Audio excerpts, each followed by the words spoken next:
이번에는 곱셈에 대한 성질이에요. 곱셈에 대한 성질. 아까 덧셈에 대한 성질도 교환법칙, 결합법칙, 분배법칙 이렇게 세 가지 법칙을 배웠었잖아요. 지금은 마찬가지로 교환법칙, 결합법칙, 분배법칙에 대해서 이제 볼 거예요.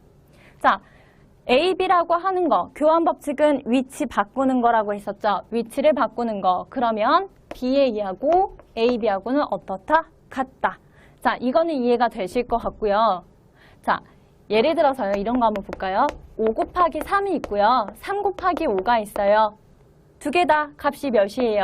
15로 동일하단 말이에요. 그래서 여러분들 이것은 직관적으로도 관찰을 할 수 있는 문제니까 여기까지만 설명을 하도록 할게요.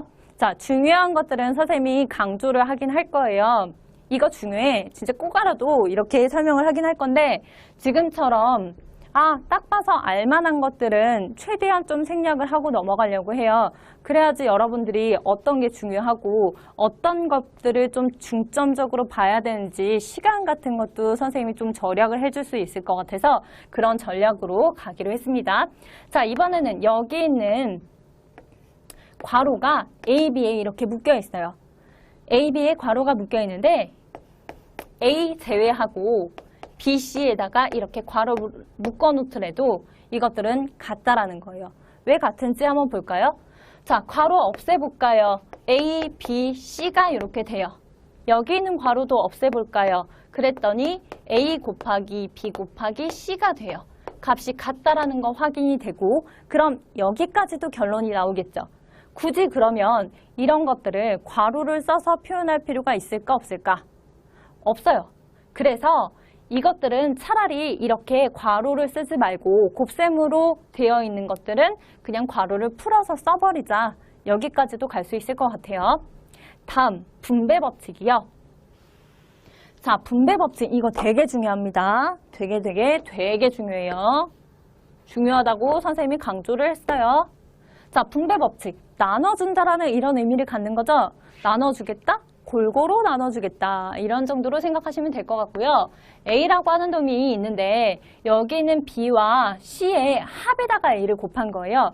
이런 계산을 들어갈 때는 여기 곱해서 A, B의 결론을 이렇게 잡고 A와 C를 이렇게 곱해서 똑같이 곱해주겠다. B에다가만 곱하는 게 아니라 C에다가도 똑같이 곱하겠다. 이렇게 생각하시면 돼요.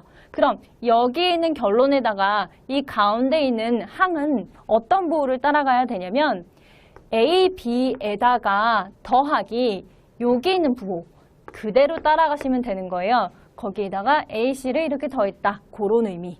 다음 이번에는 뒤에 있는 C가 앞에 있는 놈한테도 이렇게 분배가 될 거냐? 돼요. 자, 계산 한번 해볼까요? 이렇게 첫 번째 화살표를 따라가면 A, C 이렇게 되는 거고요. B에다가 마찬가지로 한 번 더 들어가게 되면 플러스 BC 이런 결론이 되겠네요. 정리가 되실까요? 자, 그럼 관련된 문제를 선생님이랑 좀 풀어보고 그리고 나서 자, 관련된 문제를 풀기 전에 중요한 분배법칙을 선생님이 빼놓고 갈 뻔했네요. 중요한 분배법칙. 아까 전에 방금 얘기했잖아요. 분배법칙 되게 중요하다라고 얘기했는데 그거는 굉장히 간단한 형태였기 때문에 선생님이 좀 복잡한 분배법칙은 계산을 어떻게 하는지 한번 같이 살펴보기로 해요. 자, 선생님이 이렇게 좀 크게 이렇게 띄워놓은 그림식 한번 보세요. 여기 있는 A가 누구랑 만난대요? 1번 모양을 보시면 여기 있는 A가 C랑 D랑 다 만나러 갈 거예요. 자, 만납시다. A가 C하고 만나요. 그게 1번식이에요. 그럼 쓰면 A, C가 되는 거죠. 그 다음에 여기 있는 A가 요 뒤에 D랑도 만난대요. 그랬더니 A, D가 되었어요. 다음은요. D도 가만히 있을 수 없죠. 나도 C랑 D를 만나러 가야 되겠어. 그래서 요놈하고 계산을 하시면 BC가 되고요. B가 D랑 마지막으로 만나게 되면 BD의 결과를 더해주면 됩니다. 자, 요거 여러분들 익숙하지 않은 친구들은 직접 화살표를 그려보세요. 반드시 선생님이 지금 하는 것처럼 하나, 둘, 셋, 네, 이렇게 가다 보면 이게 익숙해져서 나중에는 화살표를 그어보지 않더라도 계산 실수가 조금 덜 나오게 됩니다. 그래서 여러분들 이 파트는 특히나 연습이 정말 많이 필요한 파트라니까 이거를 한번 좀 염두에 두시고 매일매일 한 2문제씩이라도 좀 풀어봤으면 좋겠어요. 자, 그러면 관련된 문제풀이 좀 해볼게요. 자, 다항식을 정리하면 이라고 되어 있어요. 다항식. 자, 방금 했던 거죠. 요거 1번 놈이 나 4y랑 마이너스 7을 만나러 갈래. 이렇게 정리를 하면 될 거예요. 자, 둘이가 만났더니 2, 4, 8이고요. x, y 순서대로 이렇게 써주시면 되시죠. 다음 여기 있는 이 x가 이렇게 들어가면서 마이너스 7하고 만났어요.